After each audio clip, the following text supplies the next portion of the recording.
Well, hello, Dr. Bakare. It's good to be back in Nigeria, sitting down with you. And we're going to talk about pneumonia here in Nigeria. What do people need to know about pneumonia in Nigeria? Yeah, thank you, Dr. Hamish. It's good to have you here after some times.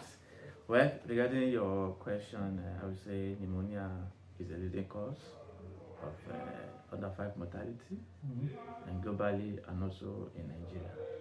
Unfortunately for Nigeria, though we are trying, we still need to do more.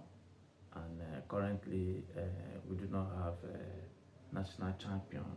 There are no champions for pneumonia.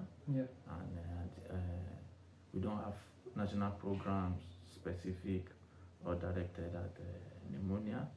And that is another major challenge, even though we now have the first implementation plan for pneumonia, but I've not seen much regarding the implementation. And apart from that, also I also feel that the healthcare worker also need more sensitization. Everything, if a child comes, it's not just malaria, it's not sepsis. It could be pneumonia. Diagnosis of pneumonia is very, very, very low, and I feel we need that engagement at the national, because even if you check our HMIS form, some key parameters that may stimulate pneumonia diagnosis are not there. Things like how many have cough, how many have fast breathing, difficulty in breathing. Those things are not. It's not called pneumonia. Yeah, it's not called pneumonia, and we don't even have those columns in the stuff. So it doesn't make healthcare worker to actually think about pneumonia. But for malaria, you have how many had fever, how many had MRDT done, how many had the microscopy done, how many had of those that had the MRDT, how many was positive, microscopy, how many was positive also. So you can see those indicators don't have enough indicators just for pneumonia, which is a big gap that I feel needs to be addressed. Yeah, and this is, as you say, even though pneumonia is the #1 killer of children in Nigeria, the awareness among healthcare workers is low, and the prioritization among program managers and policymakers is really not there yet. Yeah, it's not there. Yeah. So I guess with a big problem around pneumonia, we think about prevention, diagnosis, early detection, and treatment. And you've just finishing off your PhD, where you were looking particularly at care seeking and finding that there's quite a few different factors that influence a child or family's decision around presenting when a child is sick with pneumonia. Yeah, thank you. Yeah, there are a lot of factors. You can talk. There are social factors, the individual factors, can also broader systemic factors. At the individual level, and the caregivers knowledge, ability to even knowledge about pneumonia symptoms, and even the child has pneumonia, what do they ascribe, the meaning they ascribe to those symptoms. That is one, and also the power that the caregiver here. Child care is majorly responsibility of the female, of the mother. Unfortunately, in some settings, they are not really empowered. So this lack of empowerment, impede or serve as barrier to effective or early care seeking. So even if the mother is worried about the child, yes, it's not just her decision. Maybe also mother-in-law, the husband. If the husband is not around, she needs to wait. Okay. She needs to wait until the mother or the husband is around. And that's a lot. That makes a lot of difference. Yeah. That I need to do something, but it is when the husband comes, and the husband, also the gender dynamics, that the husband need to search for money to go and work either in another town, city, and that may take about a week. The mother will still be acting like until my husband comes. And So and I guess we need to talk about money then. yeah, Because and money. Yes, and that's also part of the thing, because if she goes there, she needs to pay for drugs, needs to pay for cards, to do for even for young children, like we don't have free healthcare for young children here. Yes, we don't. Nothing is free. In some places, it can be subsidized, but even that subsidy or that subsidized fee, is it still affordable? No, we can say something is subsidized, but it is still affordable in the context of rising cost of living. Yeah. Recently, first subsidy removed, the price of staple foods have gone up, price of housing, transport, everything. Yeah. So those things, they influence care-seeking behavior indirectly. Yeah.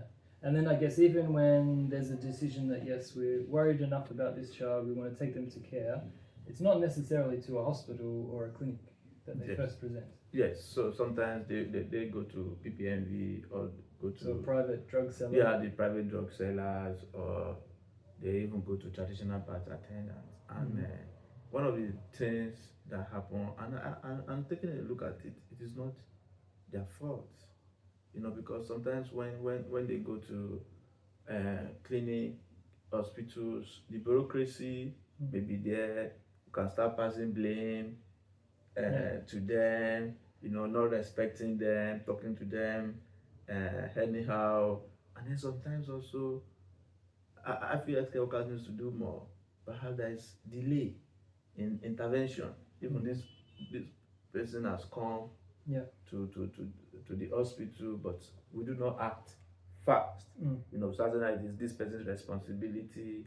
The person that's supposed to come, go and open card, the person is not at work, no discipline and co like that. So all these little things, they affect the health system responsiveness. Sometimes you go to work, the cashier has not come. Without the cashier, you can't get the case notes. You understand? The patient or the doctor has not come. So those little things also affect. So if you are not sure whether they will open, but if you call the TBA can even come to your house to come and assess, come with the drug. So the patient experience with a traditional healer or traditional birth attendant is it's actually a lot better than going to a hospital. I'm telling you the truth. Pay here, take this. I'm a doctor. I visited a TBA in Lagos. And I had this feeling that if not that I'm a doctor, I would have loved my wife, even during pregnancy, to come and assess care, because you see the way they looked after you. After me, you see the level of preparation. They were preparing for their ANC the next day. Everybody is already working, getting prepared, getting set. So it amazed me. So those things, beyond the knowledge, there is a social component to healthcare utilization. Which I think as doctors, we need to do more as healthcare workers, nurses, pharmacists. We just need to do more on that. And I guess we're getting into issues which are systemic and affects many different aspects of healthcare. But I want to just talk around oxygen, which is I guess a bit of a important part of the treatment for children with pneumonia. When we first started working in oxygen back 8 or 9 years ago, we were visiting facilities that had no oxygen, or they had oxygen concentrators that were just blowing out air. The healthcare workers, they didn't really know about pulse oximetry. But it's quite different now. Can you talk through some of what's changed, what you've seen change in Nigeria? Yeah, thank you for that. And just like you've said, that our background, that initial work together with Child, FMOH, I feel it laid the framework or background for something to build upon. And even though initially it was sketchy, challenging, but we have something ongoing. It may not be optimal, but it was ongoing. We had a plan That time pulse oximeter was